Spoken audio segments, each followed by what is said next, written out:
Now we're ready to smooth out the tangency of our extreme poses.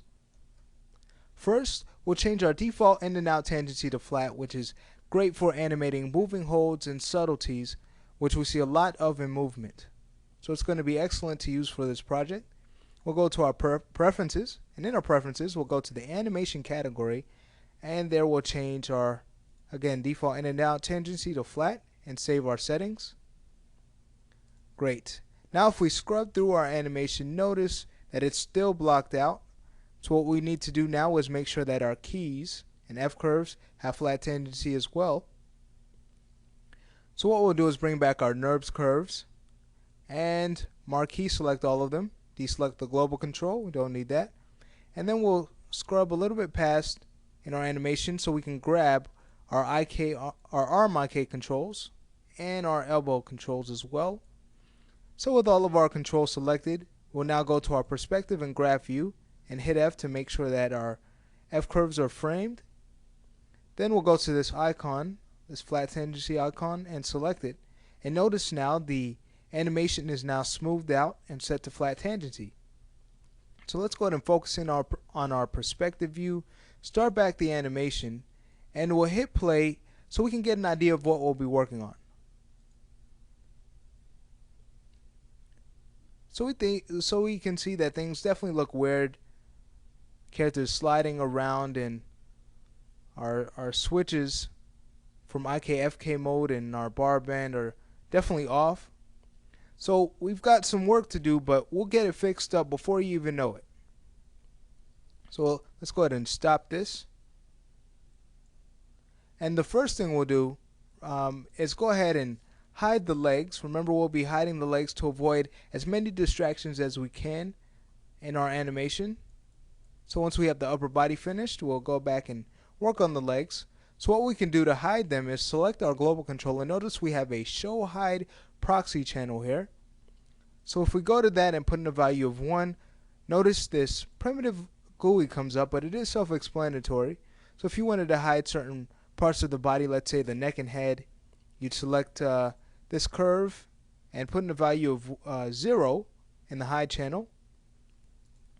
And same goes for the arms and hands, but we want to hide the legs, so we'll select these control curves here, go to the hide channel and put in a value of 0. And now the legs are hidden, and we can go and hide our GUI until we're ready to bring it back. Next we'll create 2 layers, and these layers will hold the groups of our character's leg controls. Okay, so we'll double click on this first layer and we'll call it the right leg controls and give it a color of red to keep it consistent with the curves on the right side of the character, as we can see. So with our controls still selected, let's make sure we got them selected before we add them to the layer. We'll just hit save and add selected objects. Okay, so now if we go ahead and hide our layer, those control curves disappear. So we'll do the same thing for the left side. We'll call this one the left leg controls and give it a color of blue to again keep it consistent. Hit save, select those control curves and add selected, and then hide.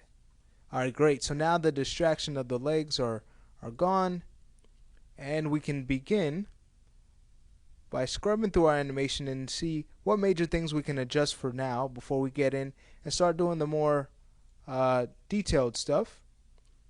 So for one, the barbell control, notice how it's floating around like it's in a anti-gravity room, and we don't want that. We actually want it planted on the platform until it's time to be raised up. Okay, so what we can do with this is make sure that on frame 123 our barbell control has values of 0 throughout. So put in values of 0 on frame 123. So notice now it won't start to lift up until it's about time. Okay, so that's fixed for now. And we'll go ahead and work on our switches, because notice our arms are definitely looking pretty weird.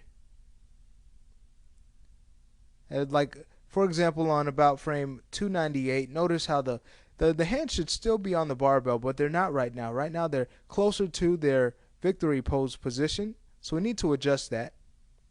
What we can do is adjust our range slider here so we can focus more in on that area and select the key easier. Then we'll go to our wrist controls. We'll select them and first make sure that we're still in IK mode. So we'll go to our IK FK switch and put in a value of 0, hit enter. Okay, so that looks better. The arms are closer to the bar. What we also need to do is select our arm IK controls and make sure our bar lock is still activated. So in our bar lock channel, just put in a value of 10. Okay, and we don't see an adjustment, but we have made a positive adjustment just now as what needed to be done. So what else needs to be fixed? Let's go ahead and go to the beginning, close to the beginning of our animation, and we'll actually be breaking it down into sections. Okay, also so it won't be overwhelming to us. So for this first section, let's go ahead and adjust our range slider some. And if we scrub through, notice how the character's arms are kind of sliding off the bar when they should actually be planted on the bar. So what we'll do to fix that is to select not only our arm IK controls but our wrist controls as well and our elbow controls, and make sure we're on frame 23 where the hand should be planted. And now we'll use the middle mouse button technique. So let's middle mouse button from frame 23 to frame 123. And notice how the animation doesn't move. We didn't see any playback. So the middle mouse button trick is also going to be great for doing moving holds, which we'll see a little bit later on. But for now, let's stay on target. So once we middle mouse button click on frame 123, let's press Shift W and Shift E to key our translate and rotate channels. And notice now the arms will pretty much stay locked onto the bar. They're not sliding around anymore. Okay, excellent. So for right now, that finishes up this lesson. And what we're going to do is work on fixing our timing and spacing for this first section in the next.